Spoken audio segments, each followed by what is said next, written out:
Selamat petang, Friska. Pak Jarod, tadi Bu Mega berkunjung ke rumah Lembang, ada hal khusus apa yang diperbincangkan di sana, Pak? Iya betul, memang tadi saya bersama Pak Ahok dengan Bu Mega ke rumah Lembang. Bu Mega ingin menyapa ya seluruh pendukung, relawan, dan partai politik pendukung Basuki Jarot di rumah Lembang. Karena selama ini Bu Mega kan belum pernah ke rumah Lembang. Jadi intinya memberikan motivasi dan penguatan bahwa kemenangan pada putaran pertama pasti akan bisa diraih pada putaran kedua nanti apabila kaum perempuannya itu bersatu dan turun ke lapangan. Yang kedua, disampaikan bahwa kita itu pada prinsipnya adalah memilih pemimpin pemerintahan, bukan pemimpin agama. Bukankah sebetulnya kita semua ini warga negara itu kan kedudukannya sama ya di muka hukum dan pemerintahan. Jadi sifatnya hanya memberikan motivasi dan penguatan kepada kita semua agar benar-benar lebih giat bekerja.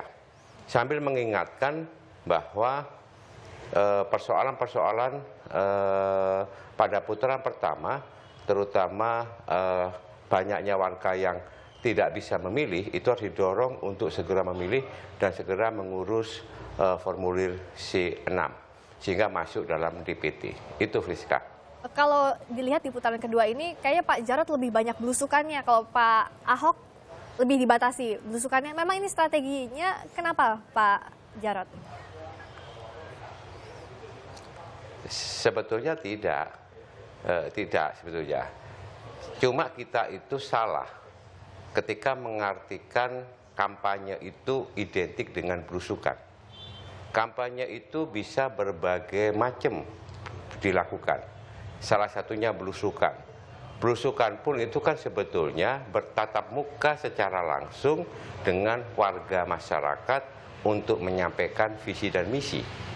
Serta kemudian memberikan solusi-solusi atas berbagai macam persoalan-persoalan yang dihadapi oleh warga. Itu hanya salah satu bentuk kampanye. Ada bentuk kampanye-kampanye lain yang harus dikerjakan, yang semuanya tidak perlu disampaikan ke publik. Sehingga memang beberapa waktu yang lalu terlihat saya yang sering banyak turun. Pak Ahok juga turun.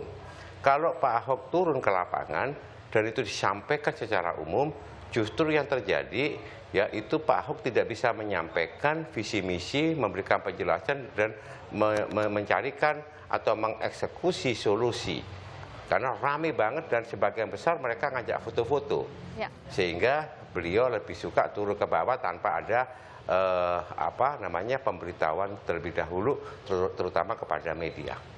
Tapi bertemu warga nampaknya tidak selalu mudah ya untuk Pak Ahok dan Pak Jarod. Misalnya Pak Jarod saja terakhir waktu haul di Masjid Atin sempat mendapat penolakan warga. Nampak lebih berat Pak untuk pilkada putaran kedua ini? Tidak, sebetulnya sama saja. Yang di Atin itu misalnya, saya itu nggak ada sama sekali sebelum datang masuk ke sana pikiran bahwa akan ada perlakuan seperti itu. Ya, karena kami ini undangan, saya itu undangan, sehingga diperlakukan seperti itu. Ya, sebagai umat Islam, sesama Muslim, sebetulnya maaf ya, saya malu loh. Di tempat suci seperti itu keluar kata-kata yang tidak pantas. Saya malu betul. Makanya saya senyum sambil memaafkan. Aduh, saya mohon betul kepada Allah supaya agama jangan ditarik-tarik, jangan diseret-seret untuk urusan politik. Ya.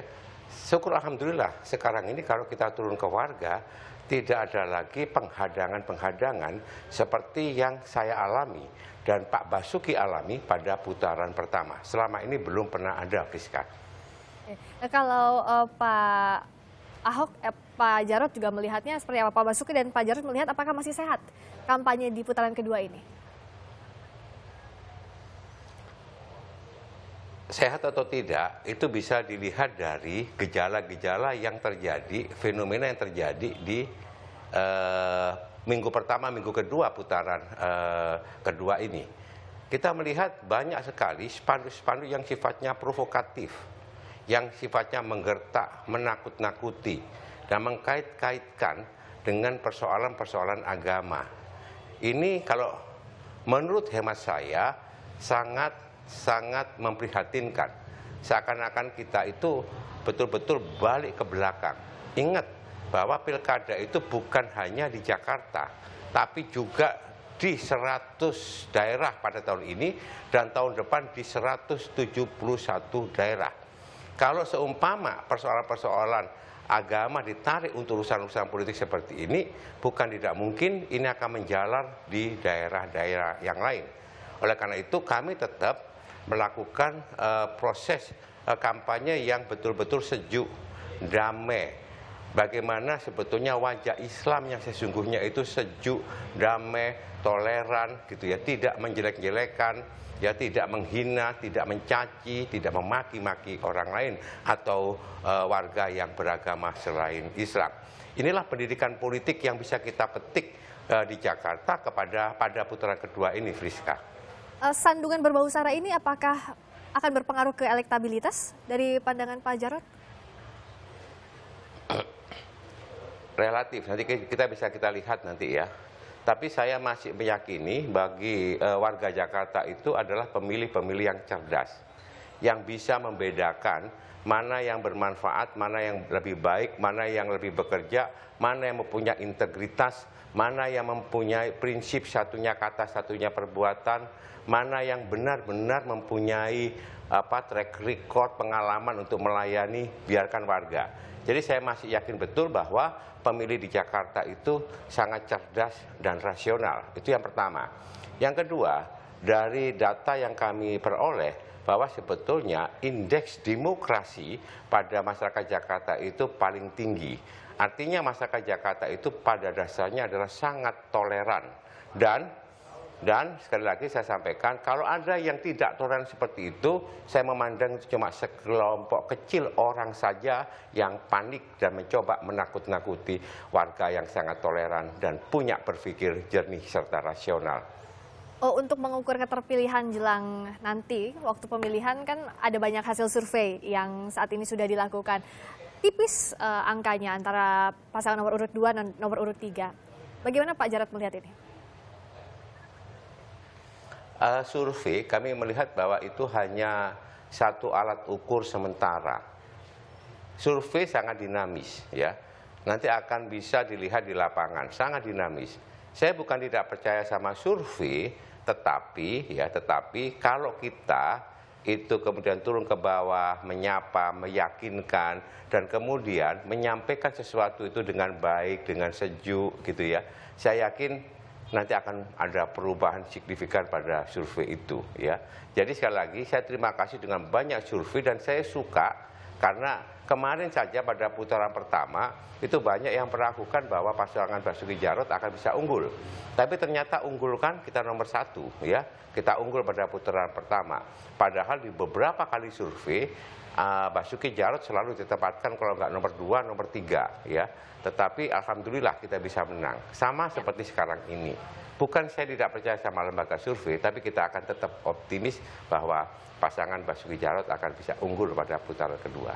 Yang tidak kalah penting tentu meraup dukungan sebanyak-banyaknya dari partai politik misalnya. PKB betul sudah positif Pak Jarod? PKB sudah sangat dekat, 90% lebih ya sudah mendekat untuk mendukung pasangan Basuki Jarot. Kemarin saya sampaikan ya bahwa PKB itu kalau di Jawa itu identik dengan istilah partai konconi banteng. Konconi PDIP berarti ya Pak? Banteng. Artinya makanya dekat sekali dengan PDIP. Kenapa?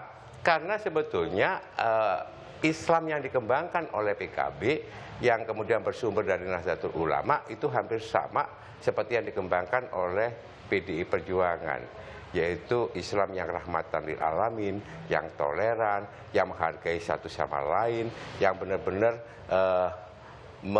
mensyukuri bahwa Indonesia itu adalah negara yang bineka dan plural. Islam kebangsaan. Yang disebut dengan Nahdlatul Ulama dengan Islam Nusantara. Jadi dekat banget. Dan sejarahnya juga dekat sekali.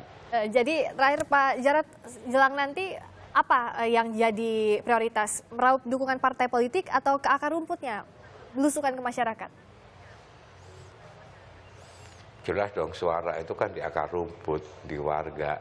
Jadi lebih sering menyapa warga dan memberikan solusi-solusi yang jelas, nyata, konkret, dan ingin memastikan bahwa nanti kepuasan warga itu sebanding dengan keterpilihan pasangan Basuki Jarot. Sekarang tingkat kepuasan warga pada kinerja Basuki Jarot itu sudah sangat tinggi, lebih dari 70%.